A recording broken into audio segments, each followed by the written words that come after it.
Okay guys, I want to give you a quick run through on the board on how it's set up, on how it's used. It's a hybrid board. It's more complicated than most other boards. And so I want you to be able to definitely know what these things do, what each fader does and each button. Let me just start with the basics. Of course, these down here, these are your individual faders. We're now using subgroups, which all that means is I take certain groups of microphones and put them all on one sub-fader. This number one subgroup is for the microphones for the praise and worship team. So we've got the blue, purple, red, pink, all these here are on this fader. So once you get a mix, the reason why I like to use subgroups is once you get a mix, you can leave it when the praise team gets through singing. You can simply, instead of having to mute everything there or bring them down, which then you lose your mix, just bring one fader down, and that brings all of these microphones down. The next group I have is keyboards, which apparently right now you only have one generally, but if Tim or someone else comes in with an extra keyboard, you can subgroup them, and so all the keys you can bring down or up, whatever. And this is a nice thing, if the vocals are too loud when you're mixing, you don't have to try to bring individual ones down. You can just bring the whole group down till it's the right level for you. So it's real valuable. The third subgroup I have is guitars. That's the bass and all the guitars. So again, you get your mix like you want it, and then you can bring them all down at the end of worship or after the end of sound check. And then when they come back up, you simply bring all the subgroups up. The fourth one is the two drum mics. I have that set up because, it's helpful to have it here to be able to bring them down. But also it's, as you add more mics, like if you add a sound booth or a drum booth up there, then you can actually, you'll have to mic all the different toms and snare and all that, and so you'll have one fader that you can actually bring down the drums. So it's a real helpful thing. If you ever come out and then service starts, oh, there's no sound in the house, check your subgroups, make sure you brought them up. Now, I generally like to try to make it simple, do the mix with the subgroups in unity gain up here. That's this dark line here. It's all the way across. I'll set them unity gain. Now, I can do my individuals up or down, whatever I need, but this just gives me the fact that when I bring them down, I know where to take them back to, instead of guessing if, if these are all different levels. Well, it's hard to remember what all four of these subgroups need to be set at, so I try to do them again at unity gain.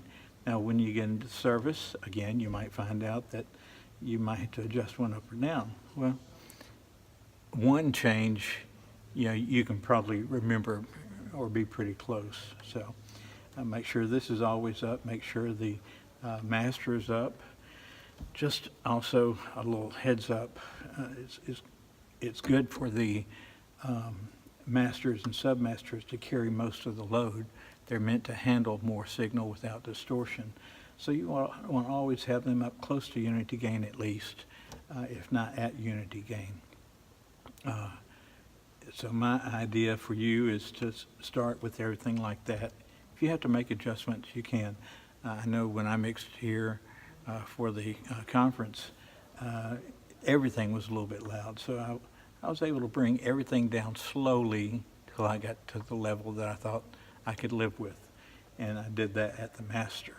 You could do the same thing almost, not quite, but using these.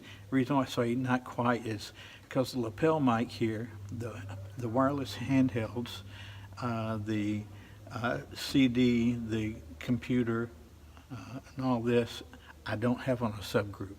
They go straight to the mains. So even if you bring all these down, these main microphones, are still available to you without having to raise a subgroup. So if somebody gets up with the lapel, you can do that. You can bring down all the instruments and singers here, bring up the lapel. You've done everything you need to do with just a few fingers instead of, again, muting as you go along. So that's a big helpful thing. But the wireless mics, remember, are not subgrouped, so you'll have to either bring them down or mute them, whichever you prefer to do. You don't have to do both. You don't have to bring one down and mute it. The only thing you might be accomplishing different by muting is, I believe on this board, if you mute, it mutes everything, all the monitors and everything. I'm not sure about that because I'm not that familiar with this board. But anyhow, but you can usually get by with just muting. So that's that. Now I want to talk to you about the equalization or anything else that you need to do with a particular microphone. This being a hybrid digital board,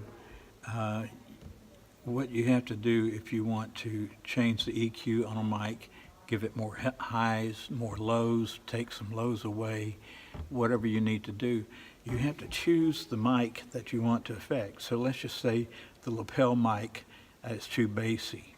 Well, you go up here, hit select. Now, this section here, all the way over, this is your EQ. These are low frequencies. These are mid-low frequencies, mid-high frequencies, and then high frequencies. So let's say just the low end is just too muffled. Well, you can, again, select it, and then the gain is what you adjust to either raise the bass or lower the bass. So you can go like that, that takes bass away, or you go up, turn it clockwise, and you raise the bass on it. So that's how that works. And it's the same thing on all these other, the low mids, you can take low mids out, or you can add some. That's something I never add to because low mids are real muddy and they can make the sound bad and also cause feedback. So I like to take some low mids out. Wireless lapel microphones are the worst in the world to try to mix. So just be aware you're going to have most of your trouble with that. And then again, the same thing here. Here's the high mids, and you can raise or lower the high mids. The high frequencies, raise or lower the high frequencies at the gain. Now the frequency determines the center of the frequency that you're adjusting. So like on the low frequencies here, this particular mic is set on 130. That means 130 hertz is the center of the frequency. If you raise it, you're going to go up at the 130 hertz and as well as the surrounding frequencies. So 130 would be at the top, and then you start rolling off to the sides here. So you can select the frequency that you need to adjust. I think I've set you in some frequencies that are good for the particular mics you have, but you can select frequencies up and down for each one.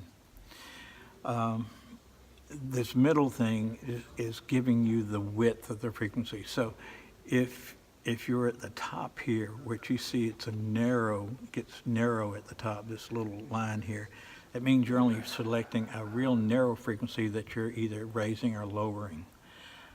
As you go down, then you select more frequencies that you're actually controlling. So it's a wider frequency range that you're controlling.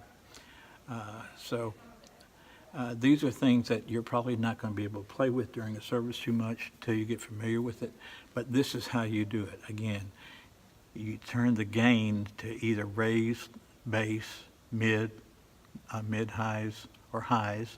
Turn it up to raise, and that's clockwise, or counterclockwise to lower those frequencies. And you have to select any microphone you want to do that on. So make sure you always, if it's a piano vocal mic that you need to do something on, hit select on it before you do anything, and then make your changes. Just a word of warning, I've done it, everyone has done it, that you think you're on a particular mic, oh, I want to work with the wireless handheld and you start making adjustments. Boy, I don't hear any difference. Well, make sure that the light's lit up. If it's not, you've adjusted some other mic and now have it out of whack.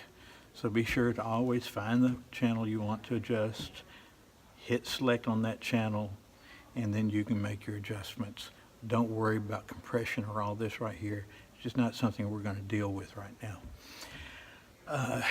You can also, if you get headphones and you need to get a set of headphones, this second line here that you see along this way, these are solo buttons. So if you're ever wondering, well, who's singing the low part? It's too loud. You can go through, hit solo, and only that microphone will go into your headphones. It's a great thing to have. If you're not sure you're hearing the piano or the keyboard, and who's sticking out, you can always listen to the piano and see, no, that's not what I'm hearing that's being played. Then you can go over here and select the other keyboard or whatever it is. So that's what this is for. Up here is, on this section, is how I actually subgrouped. So let's just take a channel here. I'm going to select this, and channel 20, which used to be an audience mic, it's going straight to mains. Well, let's say I don't want it on mains. Let's say I want it on subgroup 3. I turn it off the mains, hit subgroup 3, and now you have control of that along with all the other things that are on subgroup 3. So that's that simple. You just simply select the channel, go and see, where this is going. Turn mains off. Don't have multiple things. If you do, if you have multiple things, now you have multiple subgroups adjusting as well as it's going straight to the mains. So you've lost that control. You only want to choose one subgroup. So whether it's 4 or 3 or whatever, turn the one that's on off and then select your subgroup here. Once you do that and you've made any changes, if you want to save those changes, before you hit it, you want to make sure scene is up over here. This is where you do a lot of the different menu work. You hit scene, make sure scene is on the channel or the scene number. If it's not, you can hit next to get you to where you want to go. But anyhow, we're there. Let's say we want to save what we've done, but you don't want to save it over my main mix that I've put in. So you can turn this dial till you get to an unused, empty location, and you can simply go and say, all right, I want to save it there. You hit store again, or you hit store. And if you want to change the title, you can hit next, and then you see it's now highlighting the P in Pat, and you can turn this and it changes the actual letter, so you can call it whatever you want. You can call it a number if you want to. Once you get through there, then you can go to the next letter and change it, and then go to the next letter and change that. Once you finish all that, then you can hit store again, and now you've stored what you've done there. I will continue this shortly.